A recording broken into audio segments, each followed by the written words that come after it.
Hello dear friends and students, how are you? आप सब अच्छे होंगे। मैं अशोक कुमार। आज हम डिस्कस करेंगे फार्माकोलॉजी सब्जेक्ट के अंतर्गत anti cholinergic pharmacological action. Last lecture में हमने सब क्लासिफिकेशन और मोड ऑफ एक्शन पढ़ा था। आज पढ़ेंगे हम pharmacological action of anti cholinergic drug. Anti cholinergic drugs के फार्माकोलॉजिकल एक्शन पढ़ने से पहले हम जानेंगे कि एंटी कोलिनर्जिक ड्रग्स होती क्या है। वे दवाइयाँ जो कोलिनर्जिक रिसेप्टर्स की एक्टिविटी को कम कर देती है या एसिटाइलकोलिन से कोलिनर्जिक रिसेप्टर की बाइंडिंग को रोक देती है, इनहिबिट कर देती है, उन्हें हम एंटी कोलिनर्जिक ड्रग्स कहते हैं। दूसरे शब्दों में अगर कहें तो इनको हम पैरासिम्पैथोलाइटिक्स ड्रग्स भी कहते हैं। क्यों? क्योंकि ये पैरासिम्पैथिक नर्व के एक्शन को ब्लॉक कर देती है या रोक देती है। आज बात करेंगे हम pharmacological action of anti cholinergic drugs. तो सबसे पहले बात करेंगे हम इस पे सीएनएस, सेंट्रल नर्वस सिस्टम पे एंटी कोलिनर्जिक ड्रग्स का क्या इफेक्ट होता है। एंटी कोलिनर्जिक ड्रग्स में सीएनएस के लिए अगर हम इनकी लो डोज यूज करते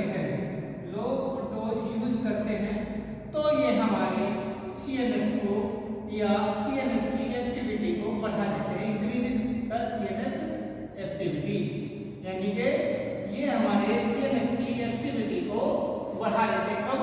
जब इनकी डोज लो होती है, कम होती है।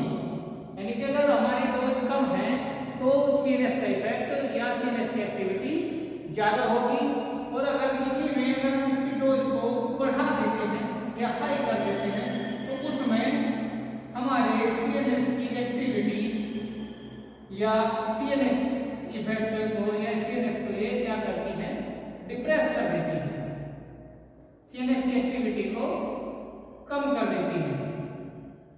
ये इनका मेन इफेक्ट होता है सेंट्रल नर्वस सिस्टम पर।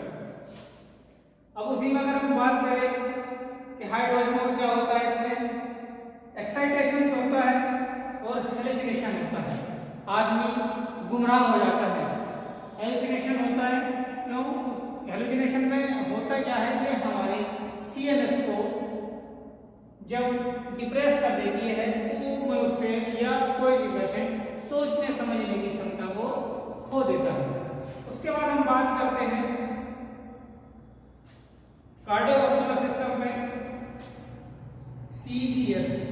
कार्डियोवास्कुलर सिस्टम पे इफेक्ट क्या है? ये ब्रैडीकार्डिया प्रोड्यूस करती है, ब्रैडीकार्डिया को प्रोड्यूस करती है, जिसकी वजह से जो वैगल टोन होती है, वैगल टोन को ये कम कर देती है, और जिसकी वजह से हमारे कार्डियोवास्कुलर सिस्टम में ब्रैडीकार्डिया उत्पन्न होता है, ब्रैडीकार्डिया उत्पन्न होता है। ब्रैडीकार्डिया उत्पन्न होने से क्या होता है, जो हमारी वेसल्स होती है उनके साइड में या तो डायलेशन होता है या फिर जो ब्लड सर्कुलेटरी सिस्टम है, कार्डियोवास्कुलर सिस्टम है, उसकी एक्टिविटी को ये कम कर देती है।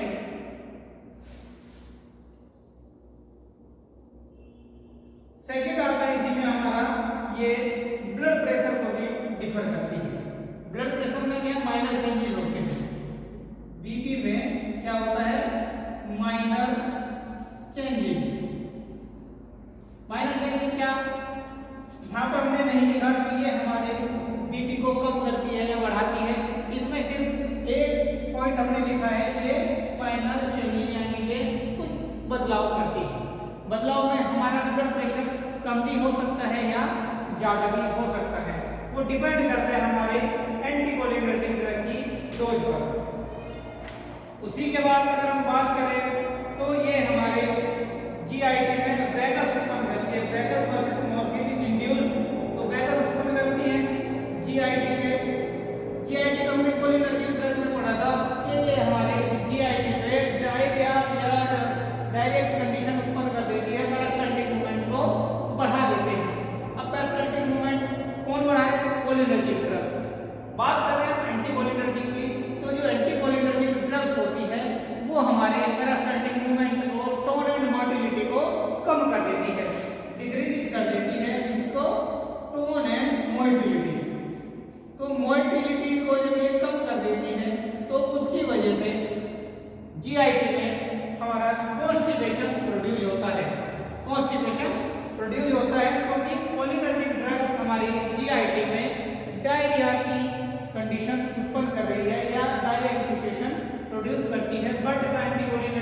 start to produce the constipation in the GIT and to reduce the peristaltic movement in GIT, gastrointestinal tract। उसके बाद बात करते हैं हम बाइलरी ट्रैक्ट पे। तो बाइलरी जो ट्रैक्ट होता है वो बाइल के सिक्रेशन को या बाइलरी ट्रैक्ट को ये रिलैक्स करती है।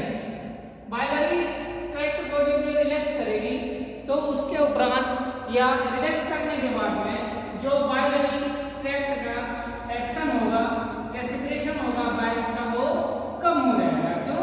क्योंकि जब ये रिलैक्स करेगी तो उसके फलस्वरूप हमारे बाइल्स में जो बाइल्स का सिक्रेशन है वो कम हो जाएगा। उसके बाद बात करते हैं यूरिनरी सिस्टम पे या यूरिनरी ट्रैक्ट पे ये अपना क्या इफेक्ट शो करती है। यूरिनरी इफेक्ट पे ये यूरिनरी ट्रैक्ट पे ये अपना इफेक्ट क्या शो करती है, ये हमारे यूरेटर की टोन को कम कर देती है। तो decrease the tone of ureter, ureter की जो टोन है, कार्य करने की क्षमता है, उसको ये कम कर देती है। जब उसको कम कर देती है तो जो फंडस होता है,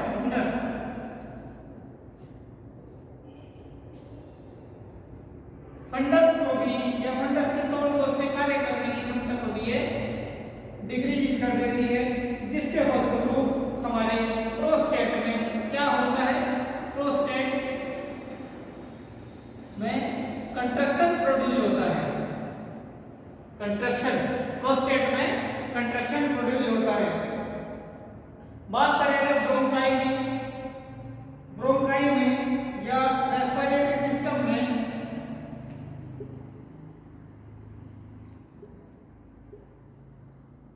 रेस्पिरेटरी सिस्टम में ये जो हमारे ब्रोंकाइज होते हैं उसमें ये ब्रोंकोडायलेशन प्रोड्यूस करते हैं। ब्रोंकोडायलेशन यानी कि जो ब्रोंकोल्स और ब्रोंकाइज होते हैं उनको ये रिलैक्स कर देते हैं, जिसकी वजह से ब्रोंकोडायलेशन होता है। ब्रोंकोडायलेशन जब हो जाता है तो जो हमारी ब्रोंकाई होती है उनके साइज में वृद्धि हो जाती है और वो रिलैक्स में पहुंच जाती है। उसके बाद अगर हम बात करें आई की, क्योंकि आई पे सबसे ज्यादा मैनिफेस्ट देखने को मिलता है। बात करेंगे कोलिनर्जिक ड्रग्स की, तो कोलिनर्जिक ड्रग्स हमारे आई प्यूपिल पे क्या कर रही थी, ये आई प्यूपिल को कॉन्ट्रैक्ट कर रही थी या कॉन्ट्रैक्ट करती थी। अब बात करें अगर एंटीकोलिनर्जिक की, क्योंकि कोलिनर्जिक ड्रग अगर कंट्रैक्शन प्रोड्यूस करती है तो एंटीकोलिनर्जिक ड्रग डायलेशन प्रोड्यूस करेगी। डायलेशन प्रोड्यूस करेगी तो क्या होगा, जो हमारी आई प्यूपिल है उस प्यूपिल का साइज बढ़ेगा या फैलेगा। और फैलने से क्या होगा, पेशेंट को या जिस मरीज या किसी भी प्यूपिल के या किसी भी पर्सन की जब आई प्यूपिल में डायलेशन होगा तो उसको धुंधलापन दिखाई देगा या उसको ब्लर दिखाई देगा। इस प्यूपिल के डायलेट होने की प्रक्रिया को हम माइटोसिस कहते हैं। जब हमारी आंख में जो प्यूपिल प्रेजेंट होता है उसके फैलने की प्रक्रिया को हम माइटोसिस कहते हैं और कॉन्ट्रैक्ट होने की प्रक्रिया को हम मायोसिस कहते हैं। तो आई पे ये हमारे माइटोसिस प्रोड्यूस करती है। कौन करता है, एंटीकोलिनर्जिक ड्रग्स हमारी आई पे माइटोटिक इफेक्ट शो करती है या माइटोटिक इफेक्ट प्रोड्यूस करती है। उसी के बाद करते क्या है, ये हमारे सेलुलर मसल्स पर या सेलुलर मस्कुलर रिसेप्टर्स पर पैरालिसिस की कंडीशन उत्पन्न करते हैं। पैरालिसिस मतलब किसी भी सेल्स को पैरालाइज हो जाना। तो कौन सी सेल्स होती है, वो सेलुलर मसल्स होती हैं, उनको ये पैरालाइज कर देती है, जिसकी वजह से साइक्लोप्लेगिया उत्पन्न होता है। साइक्लोप्लेगिया उत्पन्न होता है और फोटोफोबिया या ब्लडिंग उत्पन्न होती है। अब साइक्लोफोबिया या ब्लडिंग की जो सिचुएशन है वो होती क्या है, जब हमारे आंख के प्यूपिल को डायलेट किया जाता है, उसका साइज बढ़ जाता है, तो सामने से पड़ने वाले प्रतिबिंब की किरणें हमारे ऑब्जेक्ट लेंस पे ना पड़ करके उसके विपरीत काम करती है, उसके पीछे हमारे लेंस पे ना पड़ करके उसके पीछे अपना प्रतिबिंब का निर्माण करती है। तो उस सिचुएशन में ऑब्जेक्ट हमें ब्लर दिखाई देता है या दो संख्या में दिखाई देता है। नेक्स्ट बात करते हैं एक्सोक्राइन ग्लैंड्स में। तो जितने भी हमारे एक्सोक्राइन ग्लैंड्स के सिक्रेशन होते हैं, एक्सोक्राइन ग्लैंड्स के जितने भी सिक्रेशंस होते हैं उनको ये डिक्रीज करती है। क्यों? क्योंकि जितनी हमारी कोलिनर्जिक ड्रग्स होती है वो हमारे बॉडी के एक्सोक्राइन सिक्रेशंस को बढ़ाती है, चाहे वो सलाइवरी सिक्रेशंस होता है, वो इंटेस्टाइनल सिक्रेशंस होता है या कोई भी ग्लैंड सिक्रेशन होता है, तो उसके सिक्रेशन को कोलिनर्जिक ड्रग बढ़ा देती है। लेकिन जो एंटीकोलिनर्जिक ड्रग्स होती है वो हमारे एक्सोक्राइन सिक्रेशन को कम करती है, इसीलिए हम इनको एंटी सिक्रेटरी ड्रग्स के नाम से भी जानते हैं।